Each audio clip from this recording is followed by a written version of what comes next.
Hello everyone and welcome to the next YouTube interview. Okay, everyone, here I am with the amazing creators of live-action Toy Story. Thank you! Hi. That's us he's talking about. Thanks for having us. By the way, that was his Jonason's son. Yeah, he doesn't have to do the interview. He wouldn't really add much to the conversation right now.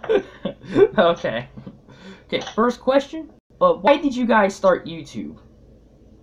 Why did we start YouTube? Well, I mean, I guess you have your own answer, because I have, like, my own YouTube channel. I mean, I don't put a lot of stuff on it anymore. You can find some, like, behind-the-scenes stuff of live-action Toy Story on my channel.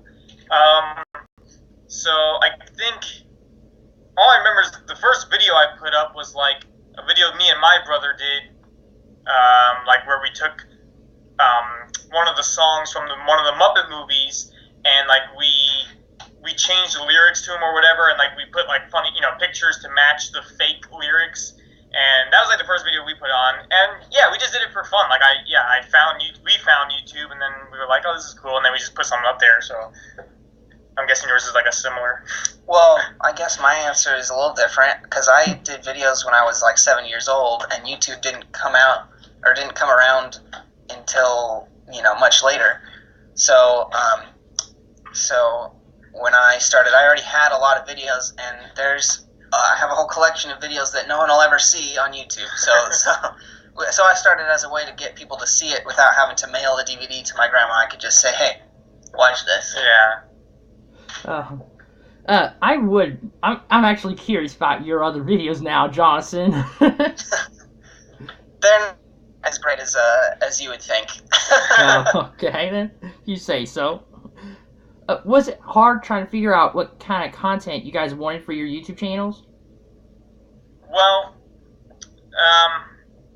I should start by saying that I didn't know Jesse when I started my channel, which is the one that we're working on together now. Yeah, starting from the time of, like, live action Toy Story, I kind of joined, your channel, and we started making stuff together on yours. So, yeah, at first we didn't know each other. So, what was the question? It was, the content of the channel. Yeah, that's true. Like, I don't know. I mean, on my own channel, I just did whatever funny videos me and my brother did. But then once we joined yours, we were doing Toy Story, and then it was just kind of like, we kind whatever we wanted. We kind of do the same thing. I did the same thing as you, only without even knowing it before we even met. It's just funny little videos with my cousins, with my friends, and so just working on that, and then eventually coming together. So yeah. I think the first time I was thinking about this, I think the first time I see you on my channel is you ride around the corner in a bike with ET on the front of it. So that's the very first shot of me on the channel. I think so. Yeah, I can't say for sure, but that's probably right. So it wasn't really difficult at all. Yeah, we just made what we liked. We still do. Yeah. Who or what inspired y'all to start YouTube? I don't know if YouTube specifically, but just making videos in general. I was inspired a lot by movies, Toy Story specifically, but just watching, a lot of good movies inspires me to make movies. So whether I was thinking I'm going to do YouTube, no, not really, because it wasn't around, And I guess funniest home videos. Some of my first early ones is like, now you need to fall down this time and make it funny. So like directing my cousin and stuff. That's funny. I think the Muppets were kind of, because a lot of my early stuff was a lot of puppet videos and things. So obviously it was Muppets. Okay. What advice would y'all give to starter YouTubers?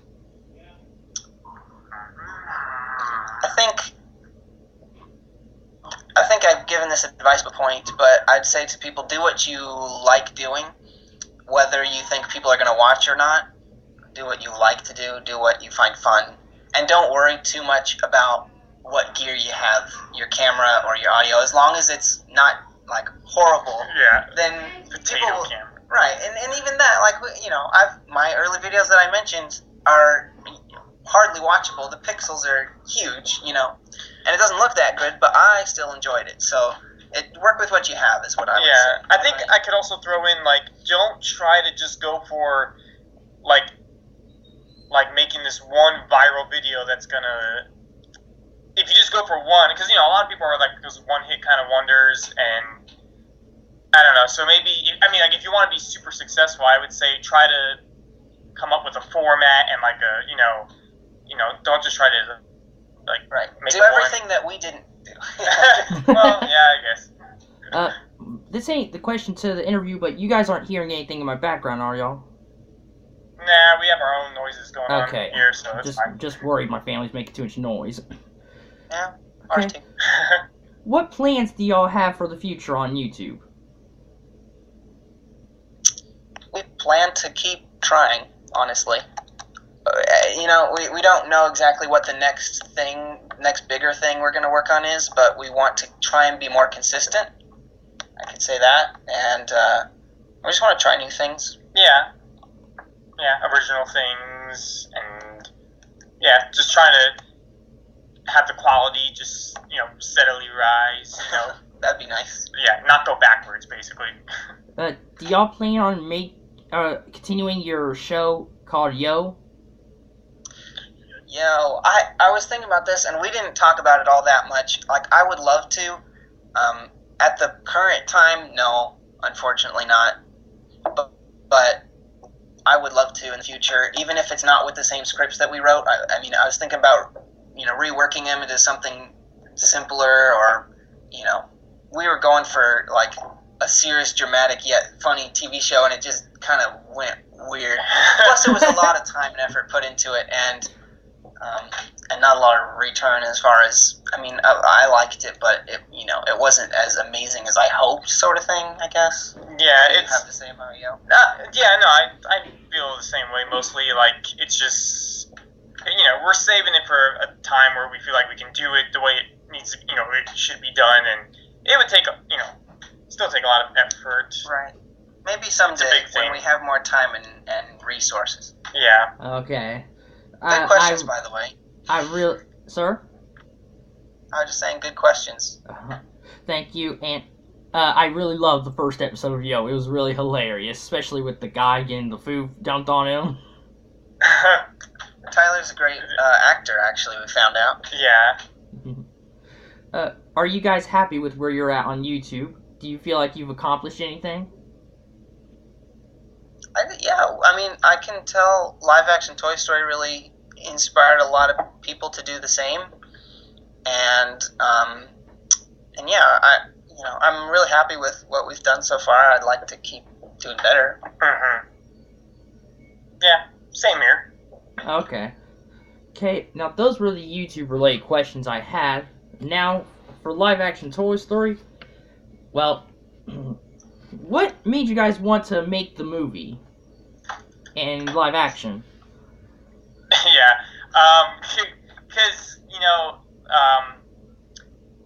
we just wanted to do something that we knew was going to be, like, something that people would really like. We just, I just thought about it as, like, if I wasn't making this movie, I would it to be made by, like, someone else. Like, this would be just, like, so cool to see the movie in live action.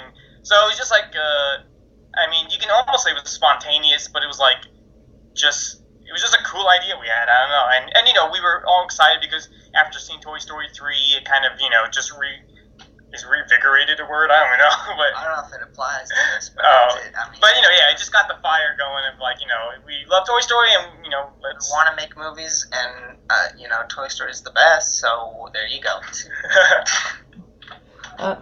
About how long did it take for you guys to find all the props, like, for the movie, like for Andy's room and Sid's room? I can answer that. Before we really started filming, we spent about a month making Andy's room, and then we started filming before we had everything too. So we did scenes that we had everything for already, and so we were constantly trying to find things for the next scene that we were going to do, and there's a lot of overlap. Even with, like, editing, there's a lot of overlap. We're still filming while I'm editing the scene that we shot last time, so So yeah, about a month before we started anything, and then Sid's room's almost entirely trash, so that didn't take Yeah, long. no kidding. What was the hardest scenes for y'all to film for live action Toy Story? Take that one. I think we have the same answer. Do we still have the same answer? Most of the time, I say one of the scenes with Scud. Scud was usually, I mean, he was, he's a dog. I mean, so he's, he's not going to be like super. You just tell him exactly what to do, and he does it in one take. So it was always kind of, multiple takes with the dog. But there was like one in particular where he, in the scene where like Buzz is on his jumps on his face or whatever. And he's trying to shake him off, and the camera's like driving away, and the dog's in the middle of the street, and he just wouldn't stay in the middle of the street long enough. He would just just go off and kind of do his own thing, and it just took forever and ever and ever. That's one I can think of. I don't know which one you would say. The whole chase scene when Scud's in it mostly took a long time because there was a lot of shots in a short amount of time. So usually we'd get maybe a minute finished every week, but that scene went a lot slower because there was a lot more shots in a shorter amount of time. Sometimes some of Sid's scenes were they were hard too because they're not actors. Yeah, the kids, they're brand new at this, and so sometimes it would just take a lot of takes to, especially the one where he was like, he had to grab a crate and say a really long line, and it was just tough to do everything at once. Plus the camera's moving. Yeah. You mean like the binary transplant line or brain transplant? Man. Yeah, the line. Yeah, like the line going into that. Yeah, I've always no. Well, there's that one, and there's when he's gonna strap the rocket onto Buzz, and Woody's in the crate, and he like smashes down and hits him down, and there's a lot of marks to hit. So yeah. Okay, sometimes the hardest scenes doesn't usually take the longest. So, is there any other scene that probably took a long time? That you wouldn't expect. Yeah, I guess one you wouldn't expect, sort of. It's hard to think something different other than what I just said. No, not really. I bet y'all had trouble in doing the scene, like up in the attic, because y'all said it was very hot up there in one of your behind-the-scenes videos. Right. So I don't know where we talked about that. If that was it was either JP and Beyond where it was live, where we talked about the attic, or it could have been in. It was probably that. Yeah, it was probably talking about the attic. I think the attic was hot. That was the biggest complaint. It didn't take a long time. It was just like the 2 minutes that we were up there thought we were gonna die. So. Okay, now this one I've been actually wanted to ask since the very first time I saw it. How exactly did you guys do the scene? I know y'all commentated on it, but I think I may need more information. The scene with all the strings with the toys coming towards Sid. How did y'all do that exactly? With like right where they were circling him. Yeah. Yeah, with like we needed like 10 people basically. We got like every person nearby who could help us. Right, everybody that was available to help. There was strings going one way, but then we couldn't have anybody, behind him because then you'd see them. So we wrapped those strings around a pole, and that person was pulling from one direction, so the string would pull it this way. And so there's just a lot of crisscrossing strings, and you can see all of them. I know. Yeah, there was just a lot of people helping. So everyone had a job, 2 or 3 toys, so they were, making him move the way they thought they should all at once. So it was cool. During the making of that scene, did the boy who played Sid ever accidentally trip over it during filming? His name is Victor. He did really great on that ending scene. I know he was loving it. Yeah. And he for most of the movie, he was just like, this is okay. This is kind of fun, I guess. But that was a scene where I felt like he was really having fun because he did a good job at screaming and being scared, and he just wanted to light matches. So it was, that was his reward, is to light matches. Yeah, I don't think any of the kids really got injured. No kids got injured. You burnt your finger. That's like I burnt my finger with a match, and I scraped my arm with the back of the moving van as it falls down. That was it. That was the worst injury in the whole movie, I think.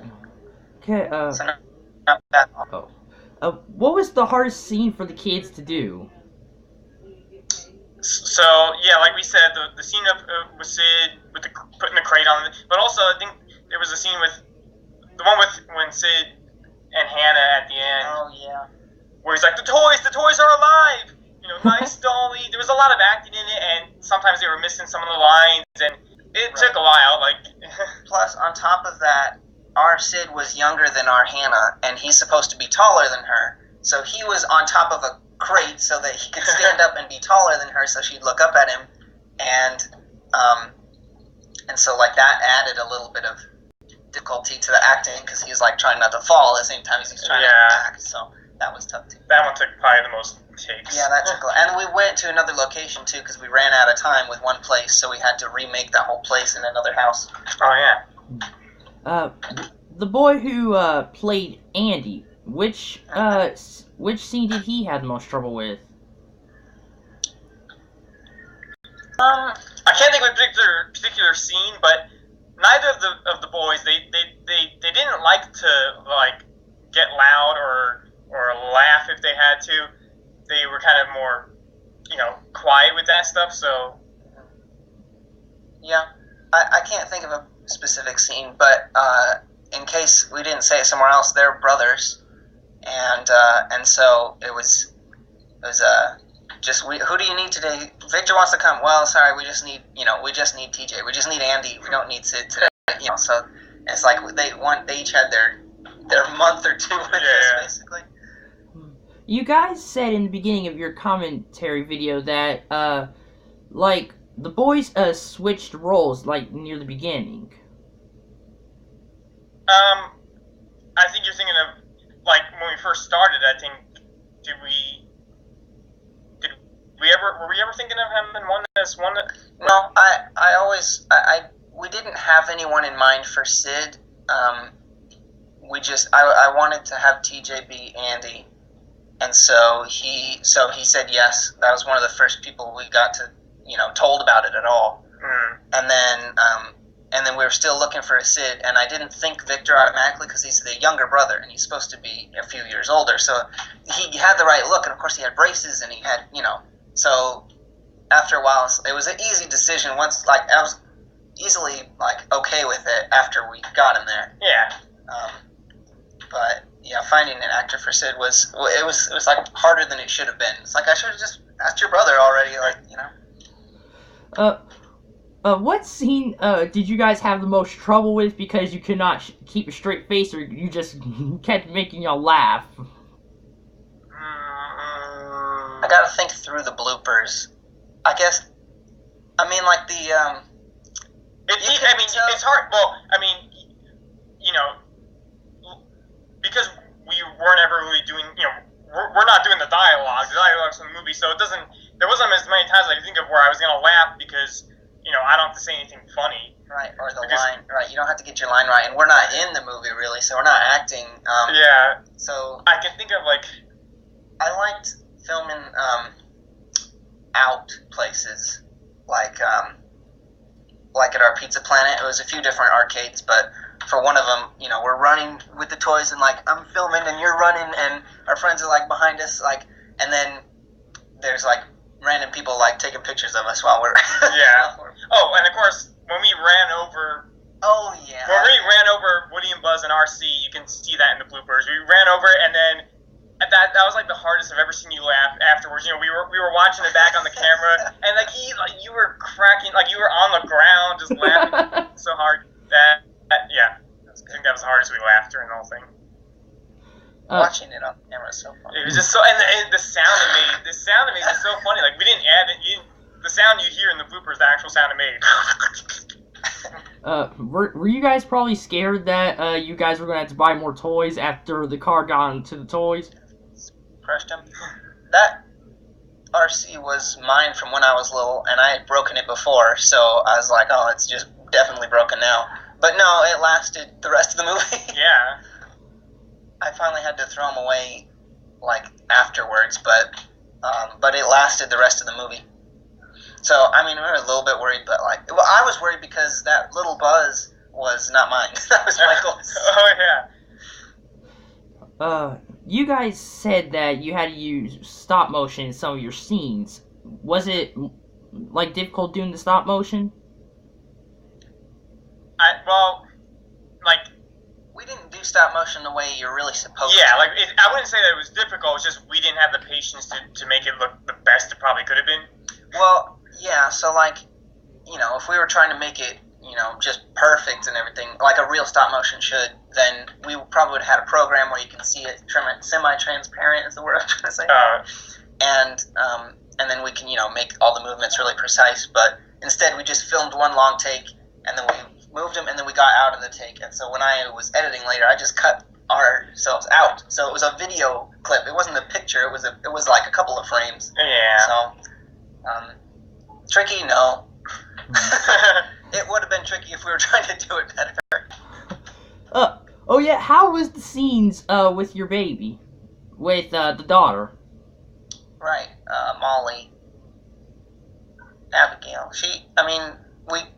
I was hoping that she would make some sounds, but after she didn't, it was like, okay, well, we'll use the sounds from the movie, and that made it much easier. Yeah. That's it. She's not in a lot of the movie. She's only in, like, 3 scenes, maybe less than 10 shots. I noticed in Bloopers you had trouble making her drop Mr. Potato Head on the floor. She just kept making it drop into the bed. That was just one instance. And then, well, he does drop in the bed in the movie, doesn't he? In the one we used. No. Oh, you mean in our movie? Yeah, in our movie. Oh, your no, movie. no, I think he falls. I thought he did. In the actual movie, Molly does drop Mr. Potato Head on the floor. Okay, good. So we got it right. Yeah, we did. And, okay, there's just one more question I want to ask, and it's actually not related to live action Toy Story or sort of not YouTube. Okay. There's this theory video on YouTube that I found where someone talks about Andy's monster from Monsters, Inc. And he says, from what he found, that Randall is Andy's monster. What are your thoughts on that? I think I have seen that. Why do they say it? Because I know he has a Newt poster of a Newt in the movies. That was one of the reasons. And the cloud wallpaper that Randall uses. That's like the best. That's the best one. Is that Randall practices on the wallpaper that Andy has. I think there was something about they were looking for his door, his closet door. And they found the door. I don't know where though. If that helps. I mean, I think the theories are fun and everything, but I don't know if necessarily the animators are thinking of this when they're putting it in. They just think it's funny. Yeah. I'm sure no one thought, let's put Andy's cloud wallpaper there because Randall's I know. monster. Yeah, you can easily. because it's funny. Yeah, it's an Easter egg, but you can make it that means it's connected. Which is kind of what we were doing with Yo, is we were trying to make all these Easter eggs mean something. Right. So. Do y'all believe that? Going by. I'm sorry, John. I'm sorry, Jesse. No, I was just gonna say, like he was gonna say, in our show we were gonna connect everything because Randall, the house that Randall gets stuck in the swamps, with the yeah, you see that swamp in Pizza movies. That's the same place that you see in A Bug's Life when the Pizza Planet truck is parked there. So in our show, we would have had the Pizza Planet truck driver. He lives there with his aunt and his cousin, and then we would have had Randall have a little cameo. So it would have all been connected in our show. Okay. Well, maybe it's. Well, yeah. I'm sorry. I know I said one more question. I know I said one more question, but do y'all believe that theory about that one girl in Toy Story 3 being Boo all grown up? Oh, the little girl in the no, she'd be older. I think she would be a little older if we're going by the same timeline, but who knows? Yeah. I never fell for that one. She looks a little similar, I guess. And okay, that's all the questions I can think of. And I'm sorry, Jonason and Jesse, for the interview coming up to 25 minutes. That's okay. We doing okay. Yeah. You should interview those guys next. The guys that do those videos. The Super Carlin Brothers? Super Carlin Brothers. You should interview them next. I don't even know how I would be able to get in contact with them if I was wanting to do an interview with them. Well, shout out to you guys. The challenge is on. Yeah. Super Carlin Brothers. Okay. thanks again for letting me interview you guys. And everyone, Yeah. I hope y'all will go to their channel, JP and Beyond, and give them some support, and definitely check out Live Action Toy Story if you haven't. Okay, Thank everyone? you. We appreciate it. Thanks. Okay, see y'all in the next video, everyone. Goodbye.